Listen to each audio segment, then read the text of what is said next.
मुझे मेरे पाँच महत्वपूर्ण मुद्दों हैं तो बहुत से महत्वपूर्ण, लेकिन पहले तो इन 18 झोपड़पट्टियों को विकास, उनको शहरी सहूलतें देना, सीवर और पेयजल की व्यवस्था करना, जो स्कूल बंद हो गए हैं सरकारी उनको न सिर्फ खुलवाना बल्कि उनमें उच्च शिक्षा की व्यवस्था करना, सड़कों को में ऐसी सड़कें बने कि जो 4-5 वर्ष चलें, बेरोज़गार जो हमारे नौजवान हैं उनको शिक्षित करना, प्रशिक्षित करना ताकि उनको हम नौकरियों तक पहुंचा सकें। मैं एक विधायक की हैसियत से, मैं सरकार की बात नहीं करूँ, मैं विधायक की हैसियत से उनके साथ हम एक भाई की तरह से, एक मेंटर की तरह से उनको नौकरी दिलाने में मदद करेंगे।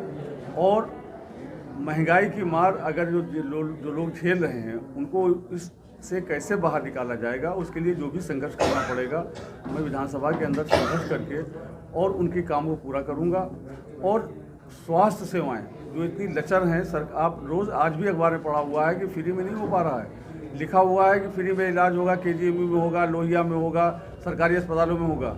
और जो मरीज जाते हैं गरीब, अमीरों को हो जाता है, यहाँ पर नेता जाते हैं इसमें भर्ती होते हैं उनको एक पैसा नहीं पड़ता, अधिकारी जाते हैं एक नहीं पैसा पड़ता, जब गरीब जाता है तो उसका इलाज होने से पहले इतना दौड़ा दिया जाता है कि वो अकाल मृत्यु में चला जाता है।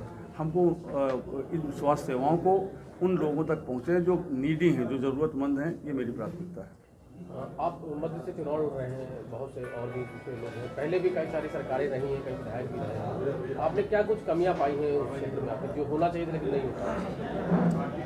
सड़कों का बहुत बुरा हाल है। एक तो ये कि इनके पास प्लानिंग नहीं होती, सड़क को 2-2 फीट चौड़ी कर देते हैं जब ये ज़्यादा भीड़ बढ़ती है, और जब तक ये चौड़ी होती है जब तक उससे दोगुना भीड़ हो चुकी होती है, कोई प्लानिंग नहीं है। मैं एक उदाहरण दूंगा, हमारे मतलब कि राष्ट्रीय व्यक्ति नहीं थे वो, लुटियंस 1905 में उन्होंने नई दिल्ली का प्लान बनाया आर्किटेक्ट से।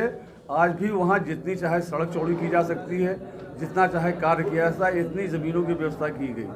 हमारी आप LDA कॉलोनीज देख लीजिए, आवास विकास की देख लीजिए, आज वहाँ भी वही स्थिति हो गई है जो घनी आबादियों में हो गई, चूँकि इनके पास कोई प्लान नहीं है, रोड मैप नहीं है। आज इन्होंने ये एलिवेटेड रोड बनानी शुरू की हैं, 2 या 3 बनी हैं, ये तो बहुत पहले प्लान बन जाती है। इस वक्त तो एक साथ 11-12 बननी चाहिए और 5 वर्ष के अंदर पूरे शहर में एलिवेटेड सड़कों का जाल बिछा देना चाहिए, अन्यथा चलना दूभर हो जाएगा। आदमी 5 मिनट का रास्ता 1.5 घंटे में तय करता है, अपना कार्य नहीं कर सकता, उसके मुकदमे में बाहर जाता है, अपने मरीज का इलाज नहीं करा पाता, बच्चे स्कूल में लेट हो जाते हैं।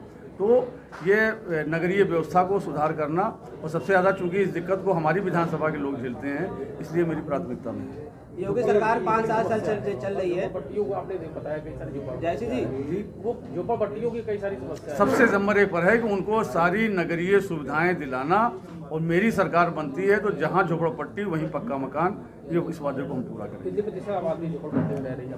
25% लोग हैं, 25% लोग, 3,70,000 वोटरों में से 25% लोग झोपड़पट्टियों में रह रहे हैं।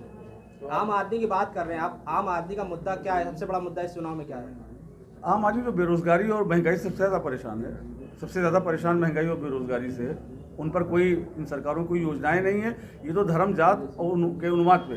और एक बात मैं आखिरी बात कह दूं, इन लोगों का जो मतलब कि सो कॉल्ड स्वयंभू अल्पसंख्यकों की हमदर्द पार्टियां हैं, इनके बारे में एक बात, एक उदाहरण के साथ, 1980 में रफ़ी अहमद सिद्दीकी को कांग्रेस ने टिकट दिया, वो बेचारे जीत गए, फिर ये गलती दोहराई नहीं कांग्रेस ने, और सपा ने तो सिरे से ये गलती ही नहीं की।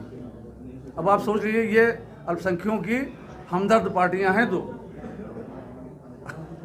और इससे ज़्यादा हम क्या कहें इन लोगों के बारे में।